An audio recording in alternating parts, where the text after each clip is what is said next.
மத்திய கிழக்குல நாளுக்கு நாள் இந்த போர் நிலைமை தீவிரமடைஞ்சுக்கிட்டே வருது.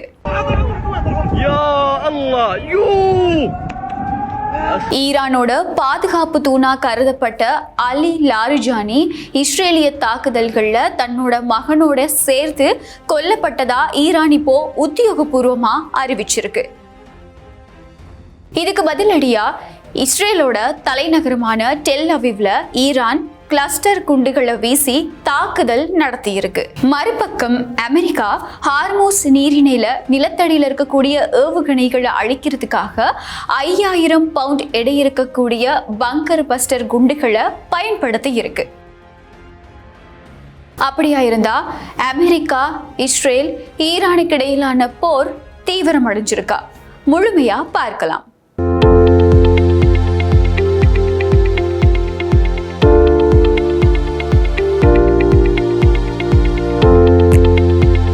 ஈரானோட உச்ச தேசிய பாதுகாப்பு மன்றத்தோட செயலாளர் அலி லாரிஜானி இஸ்ரேலோட தாக்குதல்கள்ல கொல்லப்பட்டதா இன்றைய தினம் காலையில உத்தியோகபூர்வமா அறிவிக்கப்படுது.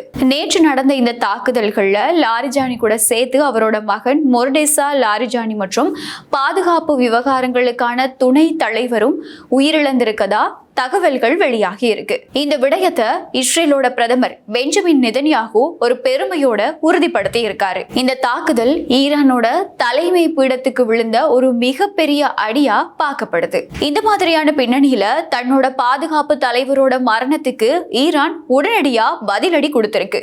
பதிலடி நடவடிக்கையா நேற்றைய தினம் இரவு இஸ்ரேலோட தலைநகரான டெல் அவிவ்ல ஈரான் கிளஸ்டர் குண்டுகளை ஏவி தாக்குதல்களை மேற்கொண்டிருக்கு. மக்கள் அதிகமா வாழக்கூடிய பகுதிகளை குறிவச்சு மேற்கொள்ளப்பட்ட இந்த தாக்குதல்ல 2 பேர் கொல்லப்பட்டிருக்கதா இப்போ தகவல்கள் வெளியாகி இருக்கு. இந்த போர் காரணமா இஸ்ரேல்ல உயிரிழந்தவங்களோட எண்ணிக்கை 14 அதிகரிச்சிருக்கு. பதிலடி தாக்குதல்களோட மட்டுமே நிக்காம இந்த போரோட விளைவுகள் செல்வம், இனம், மதம் இது எல்லாத்தையுமே தாண்டி எல்லாரையுமே பாதிக்கும் அப்படின்னு சொல்லி ஈரானோட வெளியுறவு அமைச்சர் அப்பாஸ் அராக்ஷி உலகத்துக்கே ஒரு எச்சரிக்கையையும் விடுத்திருக்காரு. அலி லாரிஜானி மட்டும் இல்லாம ஈரானோட பசிஜ் தன்னார்வ படையோட தலைவரான குலாம் ரெசா சுலைமானியும் கொல்லப்பட்டிருக்கதா ஈரான் உறுதிப்படுத்தி இருக்கு. அமெரிக்கா மற்றும் இஸ்ரேலோட கூட்டு தாக்குதல்கள்ல ஈரானோட உயர்மட்ட தலைவர்கள், உயர் அதிகாரிகள் அடுத்தடுத்து கொல்லப்படுற விடயம் அப்படிங்கிறது ஈரானோட பாதுகாப்பு துறைக்குள்ள இருக்கக்கூடிய சிக்கல்களை வெளிக்காட்டுது. தேசிய ஒற்றுமைக்கு அழைப்பு விடுத்திருக்கக்கூடிய ஈரான் தன்னோட இறையாண்மையை பாதுகாக்கிறதுக்கு எந்த ஒரு எல்லைக்குமே போக தயாரா இருக்கு. ஆனா தலைமை பீடத்துல ஏற்பட்டிருக்கக்கூடிய இந்த வெற்றிடம் ஈரானை இப்போ நிலைக்குலைய வச்சிருக்கு.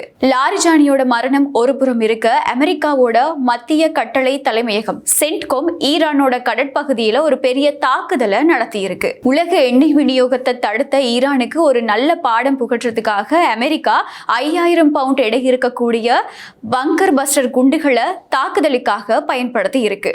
ஈரானோட நிலத்தடி ஏவுகணை தளங்கள் இந்த தாக்குதல்கள்ல தரைமட்டமாக்கப்பட்டிருக்கு. இது மூலமா சர்வதேச கப்பல் போக்குவரத்துக்கு இருந்த அச்சுறுத்தலை அமெரிக்கா சிதைச்சிருக்கு. அமெரிக்காவோட பங்கர் பஸ்டர் தாக்குதல்கள் ஹோர்மூஸ் நீரிணைய மறுபடியும் திறக்குமா? அப்படி இல்லைன்னா ஈரானோட கிளஸ்டர் குண்டு தாக்குதல் மறுபடியும் ஒரு பெரிய போருக்கு வழிவகுக்குமா அப்படிங்கிறத பொறுத்திருந்து பார்க்கலாம். அடுத்த 24 மணி நேரம் உலக அரசியல்ல மிகவும் முக்கியமா பார்க்கப்படுது.